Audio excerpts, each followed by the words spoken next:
Science in depth में आपका स्वागत है। Lecture number 7। आज हम ये तीनों फार्मूले जो आप देख रहे हैं इसे ग्राफिकली तरीके से प्रूफ करेंगे। न्यूमेरिकली हमने प्रूफ कर रखा है, ग्राफिकली आज प्रूफ करेंगे और तीनों करेंगे 1 बाय 1।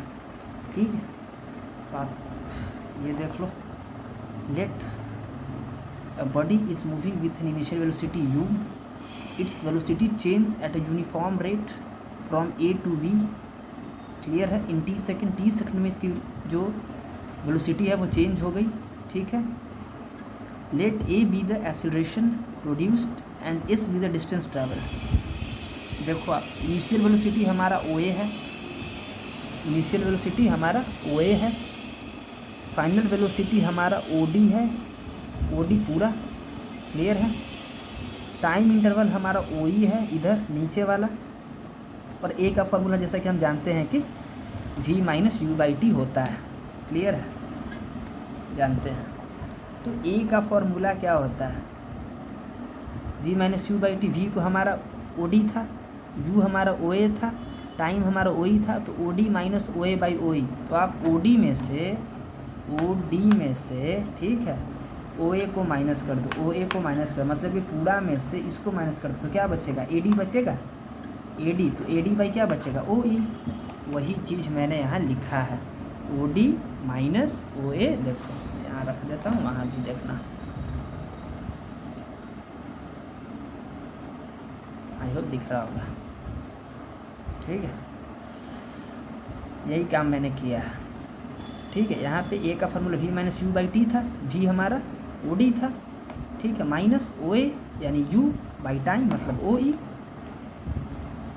ओ ई। ठीक है, तो ओ डी में से आप ओ ए को घटा दो तो ए डी बचेगा, ए डी बाई ओ ई हो गया। ठीक है, तो A equal to B C by A C कैसे हो गया भाई? तो क्या ए डी को हम बी सी लिख सकते हैं? क्या लिख सकते हैं। ठीक है, और ये था ओ ई, ओ ई को हम लोग ए सी से रिप्लेस कर दिए। क्लियर है। तो small A is equal to यानी acceleration is equal to B C by A C आ गया, तो B C is equal to A into A C होगा। इसको इक्वेशन 1 मान लो आप। क्लियर है। Okay, O D, O D is equal to E B लिख दो। ये जो ओ है डी है मतलब जो फाइनल वेलोसिटी इधर पूरा था, ये क्या ई बी के बराबर है? इधर से फाइनल लो या इधर से फाइनल लो। हम लोग शुरू में जो क्वेश्चन में हम लोग माने थे, इसको फॉर्म माने हैं। ठीक है, लेकिन अभी क्वेश्चन सॉल्व करते वक्त हम कुछ देर के लिए इसको मान ले रहे हैं, दोनों में कोई अंतर है नहीं। ठीक है, तो ओ डी हमारा ई बी के बराबर है। क्लियर है। V equal to E C plus C V होगा, v equal to E C plus C V होगा। मतलब जो फाइनल वेलोसिटी, हम लोग फाइनल वेलोसिटी को v से दिखाते हैं ना, तो हम लोग अब इसके अकॉर्डिंग नहीं, इसके अकॉर्डिंग चल रहा है। ठीक है, तो ई सी प्लस सी वी होगा कि नहीं होगा? आप खुद बताओ। u v इक्वल टू नहीं होगा, ई सी प्लस बी सी होगा ना। तो हम लोग ई सी को सी ई लिख सकते हैं क्या? हम लोग ऐसे लिखा था, अब सी ई लिख दिया और सी बी को बी सी कर दिया। ठीक है, अब बताओ, हम लोग अब यहाँ हो गए थे, अब हम लोग इसके अकॉर्डिंग होकर वापस हम लोग इसके तरफ आ जाते हैं। अब हम लोग सी ई को ओ ए लिख सकते हैं क्या? लिख सकते हैं ओ ए। बी सी का हमने वैल्यू फाइंड किया था ए इंटू ए सी, उसकी वैल्यू रख देंगे ओ ए प्लस ए इंटू ओ ई। ए सी की जगह पर हमने ओ ई क्यों लिख दिया? क्योंकि ए और सी जो है वो हमारा जस्ट ओ ई के बराबर ही है। ठीक है, तो ओ ए प्लस ए इंटू ओ ई। ओ ए को हमने यू माना था, ए तो ए, और ओ ई को हमने टाइम माना था, तो V equal to U plus A T. हमारा प्रूफ हो गया फॉर्मूला। क्लियर है बातें? ओके, हम लोग नेक्स्ट चलते हैं। S is equal to U T plus half A T की स्क्वायर। इसका भी ग्राफ बिल्कुल इसी तरीके से सेम रहेगा जैसा कि आपने यहाँ पे देखा है। क्लियर है बात? बिल्कुल डिट्टो यही रहेगा। प्रूफ के लिए आपको मैं दिखा रहा हूँ। देखो वही बात है, यहाँ तक तो बिल्कुल सेम जो आपको मैंने पहली बार में बताया। उसी तरह से जैसे मैंने पिछले बार माना था, एकदम बिल्कुल इसी तरीके से मानना है, इस बार भी मानना वैसे ही। ठीक है, सब चीज़ें बताई हुई है वैसे ही। ए माना, बी सी का फॉर्मूला आ गया ए इंटू ए से। अब देखो मेन चीज़ यहाँ से स्टार्ट होगी, बिल्कुल बाकी यहाँ तक तो बिल्कुल पहले वाले जैसा सेम है। डिस्टेंस ट्रैवल देखो, area of figure O A B E में देखो, ओ ए बी ई में देखो। ठीक है, इसी का एरिया फाइंड कर लेना है। क्या आ जाएगा भाई? डिस्टेंस आ जाएगा हमारा। आ जाएगा या नहीं आ जाएगा?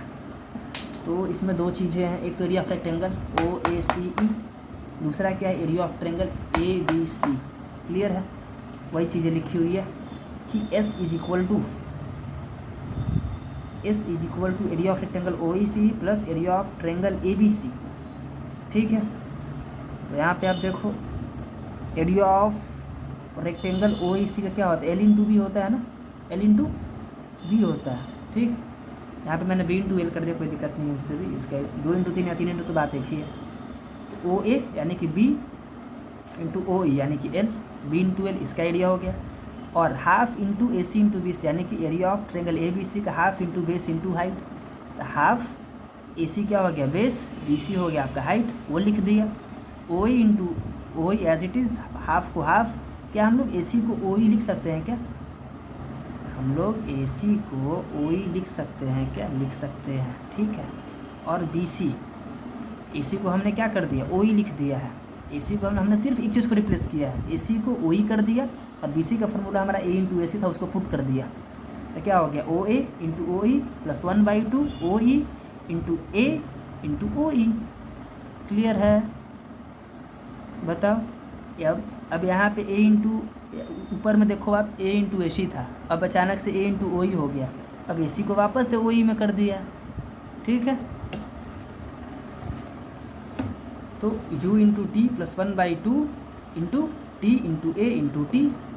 क्यों भाई ऐसा क्यों हुआ, ऐसा इसलिए हुआ क्योंकि हमने OA को क्या माना है, U माना है ना, OE को क्या माना है, T माना है, half as it is into T, OE को क्या माना है T, A तो A ही रह गया, OE को क्या माना है T, तो UT plus half AT square, ये भी फार्मूला आपका हो गया प्रूव्ड। क्लियर है, तीसरे फार्मूले की ओर तरफ बढ़ते हैं, V square is equal to U square plus 2AS। Clear है बात, ओके, लिख दिया, वही ग्राफ रहेगा, कोई बदलाव नहीं। ठीक है, ये सारी चीज़ें बिल्कुल वही जो पिछली बार थी एज इट इज़, आपको इसको फिर से लिखना है। ठीक है, यदि इसमें से एक भी फॉर्मूले को ग्राफिकली प्रूव करने को आता है, आप बिल्कुल डिट्टो इसी तरीके से लिखेंगे और समझ के लिखेंगे, बिना समझे आप एक लाइन भी नहीं लिखोगे। वीडियो फिर से देखो, जब तक समझ में नहीं तब तक नहीं लिखो, तो लिखने का कोई फ़ायदा है ही नहीं, समझ में आया तभी लिखो। ठीक है, नेक्स्ट आगे बढ़ते हैं। यहाँ तक तो आपको बताया हुआ है, जिससे कि पहले मैंने बताया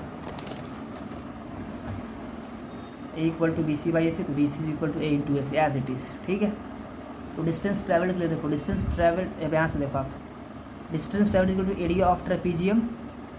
ट्रेपीजियम क्या दिख रहा है आपको, ट्रेपीजियम आपको दिख रहा होगा OAEB दिख रहा है क्या, OABE, हाँ OABE या OABE जो भी कह लो, OAEB दिख रहा है क्या, ट्रेपीजियम है। तो एरिया ऑफ ट्रेपीजियम क्या होता है पता है आपको, half into sum of parallel side into distance between them, होता है ना, half into sum of parallel side into distance between them. तो 1/2 को बाहर कर लो, सम ऑफ पैरेलल साइड कौन कौन है, OA है और BE है, दो जोड़ दो, इंटू डिस्टेंस बिटवीन देम, ये लाइन और ये लाइन, ये लाइन और ये लाइन, इन दोनों के बीच की ये क्या है, AC क्या हो गया, डिस्टेंस हो गया। इस लाइन, ये OA लाइन और AB लाइन के बीच का डिस्टेंस लाइन कौन हो गया, AC हो गया। तो half into sum of parallel side into distance between them. ठीक है, OA plus BE/2 into OE, समझ में आ रहा होगा। हमने AC को सिर्फ OE किया है, AC को OE से रिप्लेस किया है। ठीक है, OA को V माना था, BE को V माना था, 2 कर दिया, OE को टाइम माना था। तो S is equal to V plus U/2 into time का फार्मूला क्या होता है, V माइनस U/A। क्लियर है, तो S इज इक्वल टू, इसको सॉल्व कर दो, 2 LCM आ जाएगा हमारा, U plus V into V minus U, तो A plus B into A minus B क्या होता है, A² माइनस B², तो V² माइनस U²/2 है। ठीक है, V² minus U² is equal to 2AS, ये 2 इधर चला गया इसलिए 2AS हो गया, तो V² is equal to U² plus 2AS। तो ये भी फार्मूला आपका ग्राफिकली तरीके से हो गया प्रूव्ड। ठीक है, अब तीनों में से कोई भी फार्मूला आपको ग्राफिकली तरीके से प्रूव करने आए, आप इसी तरीके से प्रूफ करना। ठीक है, आज हमारा लेक्चर नंबर 7 भी समाप्त हो गया। ठीक है, अगली वीडियो से हम आपको मोशन चैप्टर की पूरी क्वेश्चन बनवाएंगे, और बनवाने से पहले आपको मैं उस चैप्टर का पहले कंसेप्ट दूंगा कि कौन कौन फार्मूले यूज़ होंगे, किस केस में u 0 होता है, किस केस में u 0 नहीं होगा, कब v 0 होगा, कब नहीं होगा, कब एक्सीलरेशन माइनस में होता है, कब एक्सीलरेशन माइनस में नहीं होता। आपको क्वेश्चन सॉल्व करने के जो भी चीज़ें कंसेप्ट ज़रूरी है वो मैं आपको पूरी बातें बताऊंगा नेक्स्ट वीडियो में। और आपसे क्वेश्चन 100% आप लिख के ले लो, आपसे 100% NCERT के तो पूरे क्वेश्चन बनेंगे, इस बात की मैं गारंटी देता हूँ आपको, पूरे, चाहे वो कैसा भी क्वेश्चन हो। ठीक है, तो मिलते हैं हम लोग नेक्स्ट वीडियो में, तब तक के लिए टेक केयर, बाय बाय।